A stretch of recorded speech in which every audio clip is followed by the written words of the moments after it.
우리 주변에 보면 대단히 지혜로운 사람들이 있어요. 어떻게 그렇게 참 지혜롭게 일일을 처리할까 감탄을 자아내게 하는 그런 사람이 있습니다. 반면에 일도 많이 하고 많은 것을 아는 것 같은데 꼭 잘난 척해서 사람들에게 인기가 없는 그런 사람도 있습니다. 이 두 사람의 차이가 어디 있을까요?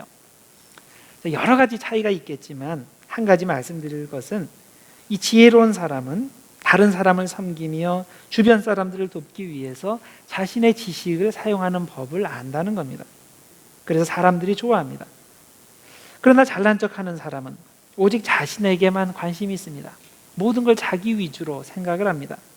그래서 자신이 얼마나 똑똑한지 과시하기를 좋아하고 그리고 다른 사람들보다 잘난 것에 관심이 많습니다. 그래서 그런 모습을 보는 다른 사람들이 많이 싫어합니다. 고린도 교회에도 이런 종류의 잘난 척하는 사람들이 많이 있었습니다.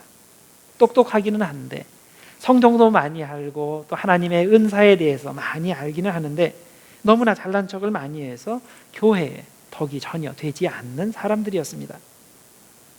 바울은 이렇게 스스로 지혜롭다고 하는 사람들을 향해서 오늘 말씀을 전하고 있습니다. 이들은 스스로 똑똑하다고 생각하지만은 실제로는 아주 미련한 사람들입니다. 왜냐하면 이들이 자랑하는 지혜는 복음의 진리와는 전혀 상관없는, 절대 어떤 사람도 구원에 이르도록 도울 수 없는 그런 무가치한 세상 지혜이기 때문입니다. 오늘 본문에서는 우리를 구원에 이르게 하는 하나님의 지혜가 뭔지 그것을 설명합니다. 1장 18절에 이렇게 말씀하죠. 십자가의 도가 멸망하는 자들에게는 미련한 것이요 구원을 받는 우리에게는 하나님의 능력이라. 왜 십자가의 방법이 어떤 사람들에게는 이게 미련하게 보입니까? 영안이 열리지 않아서 그렇습니다. 영안이 열리지 않은 사람은 십자가의 방법이 얼마나 하나님의 능력이 되는지를 알지 못합니다. 그래서 그것을 선택하지 않습니다.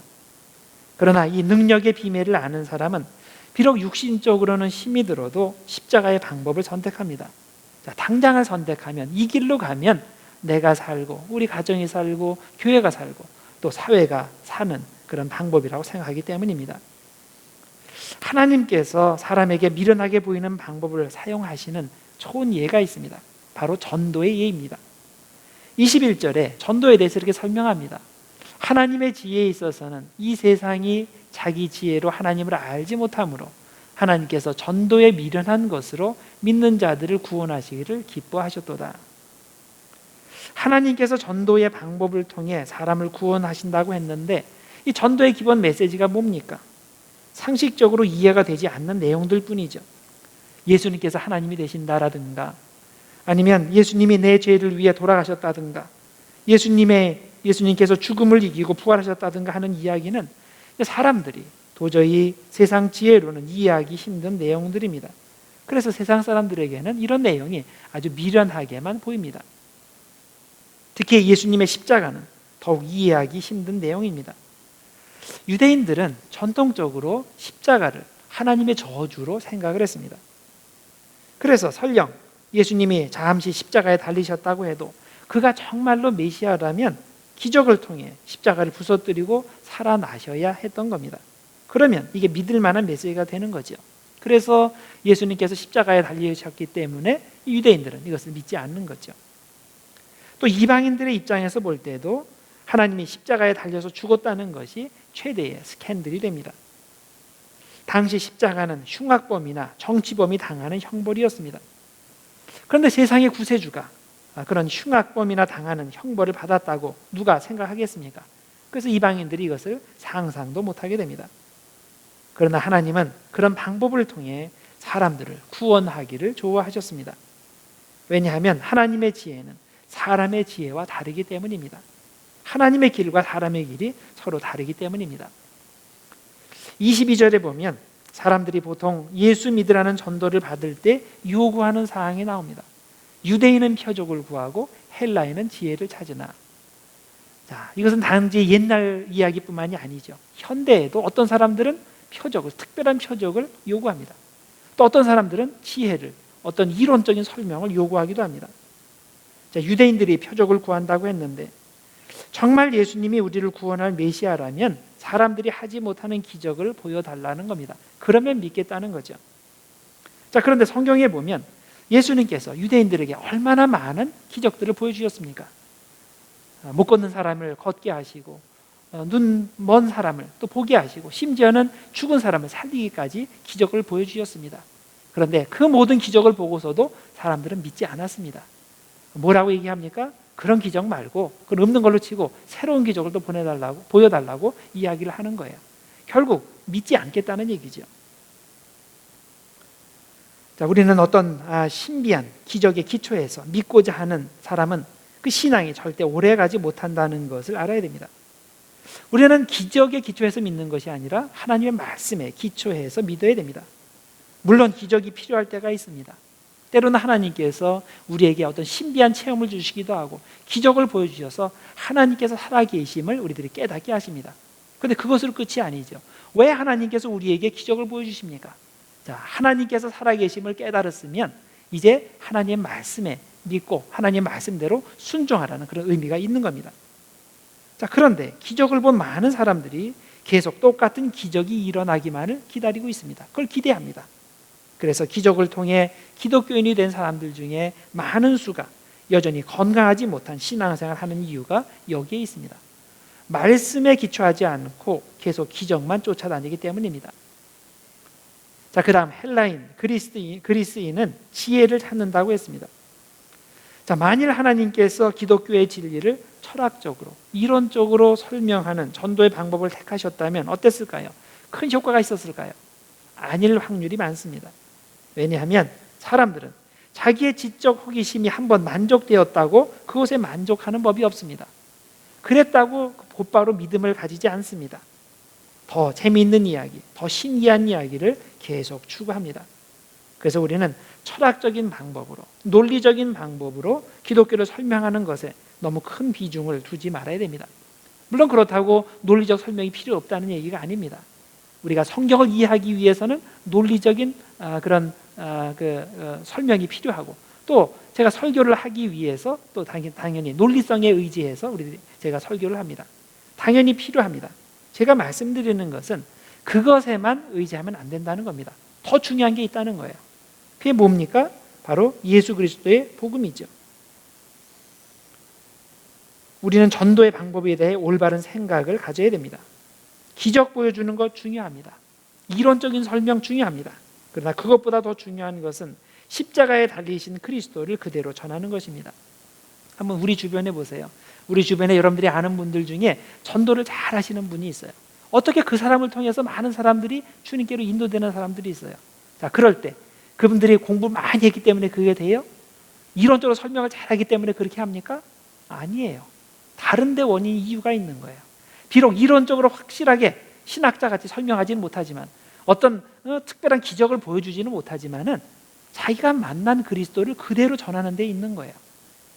내가 어떤 방법으로 전할 때 그 사람이 변하는 것이 아니라 예수 그리스도의 복음을, 십자가의 복음을 전할 때 하나님께서 듣는 이의 마음을 변화시켜 주시는 겁니다. 그리고 동시에 그 십자가의 진리를 삶 속에서 실천해 나갈 때 다른 사람들이 그것을 보고서 주님께로 인도됩니다. 27절에서 29절 사이에 보면 우리가 전파하는 하나님의 나라의 성격을 이렇게 설명을 합니다. 하나님께서 세상에 미련한 것들을 택하사 지혜 있는 자들을 부끄럽게 하려 하시고, 세상에 약한 것들을 택하사 강한 것들을 부끄럽게 하려 하시며, 하나님께서 세상에 천한 것들과 멸시받는 것들과 없는 것들을 택하사 있는 것들을 폐하려 하시나니, 이는 아무 육체도 하나님 앞에서 자랑하지 못하게 하려 하심이라. 하나님의 나라는 세상적인 자랑거리가 별로 중요하지 않게 되는 새로운 나라입니다. 세상 질서가 통하지 않는 새로운 나라입니다.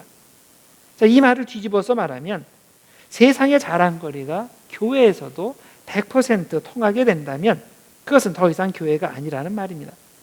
그것은 교회가 아니라 이미 세상이 되어버린 타락한 집단인 겁니다.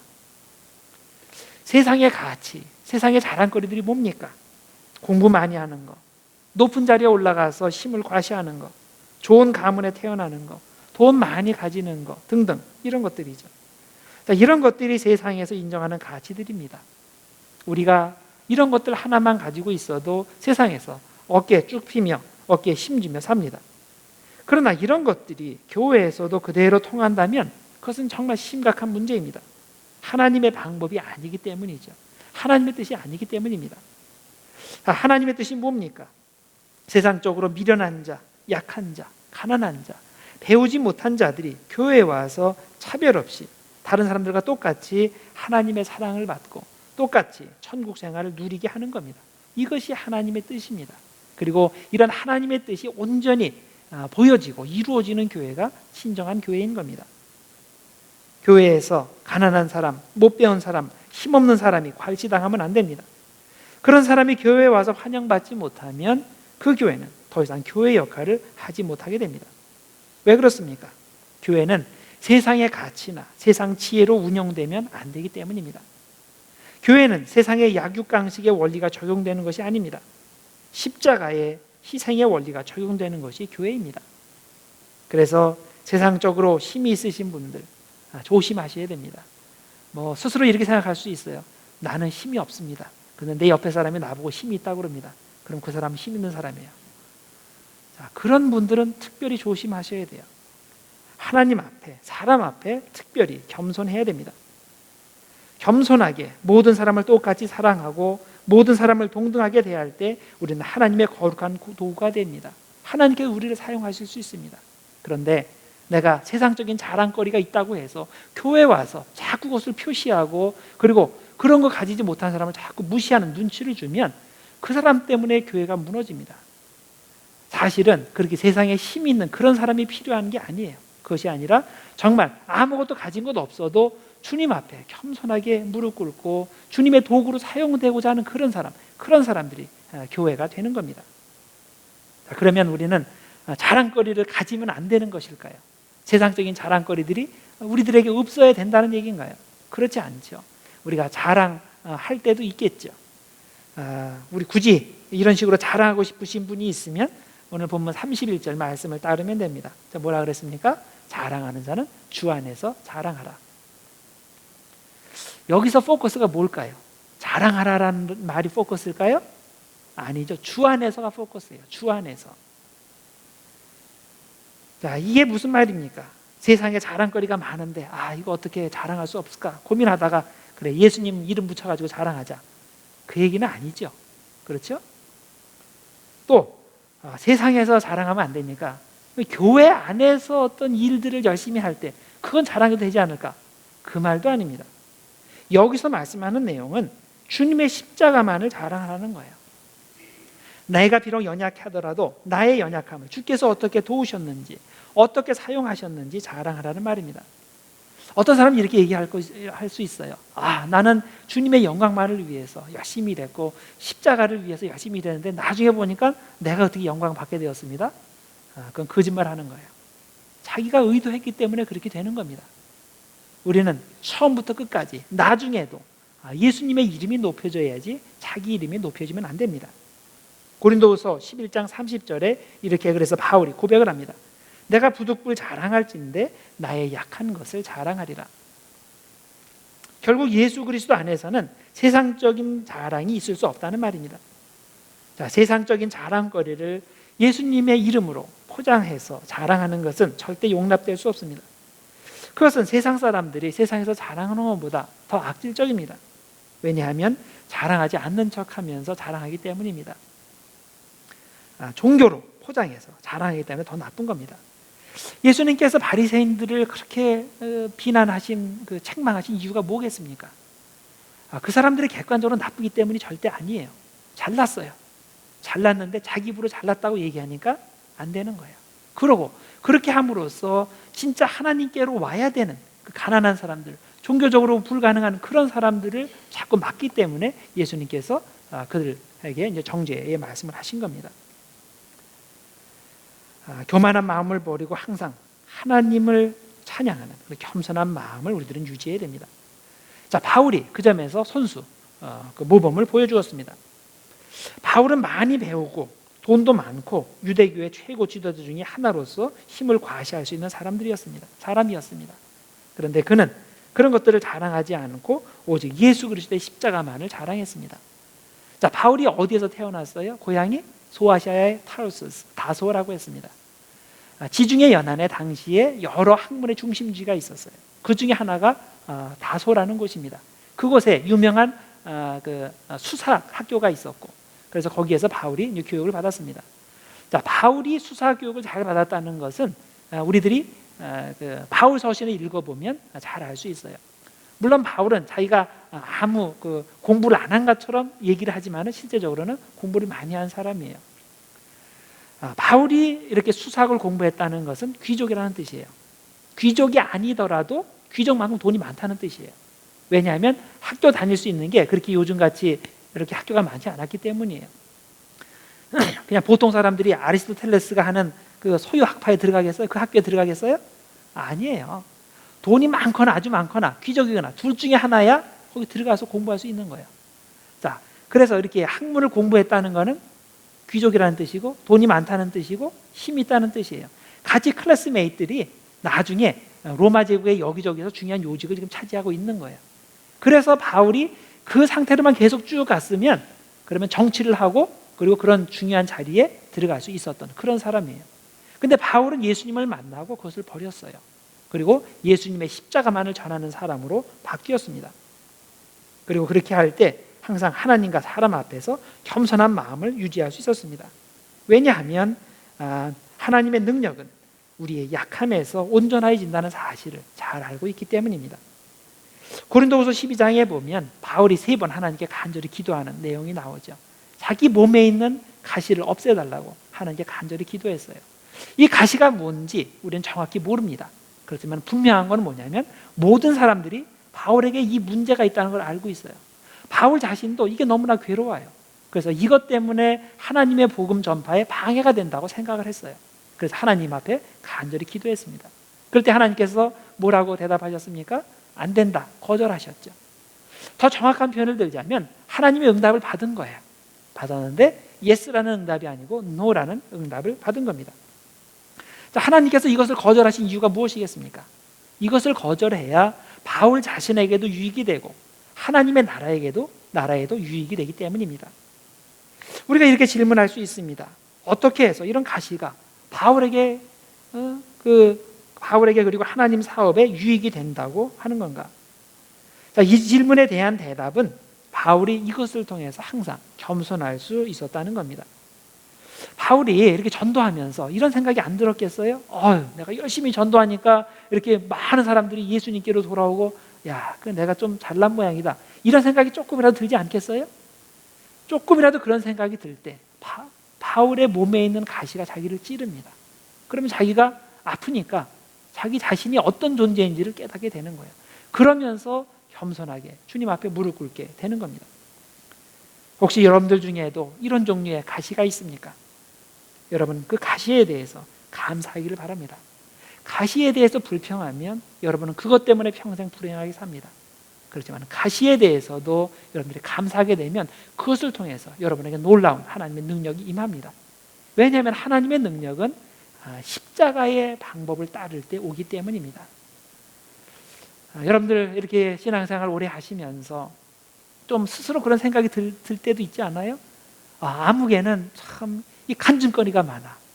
이게 하나님을 만난 경험도 있고 큰 그 극심한 고난 가운데서도 하나님의 능력을 체험한 그런 게 있는데 내 삶을 보면 그런 게 아무것도 없어.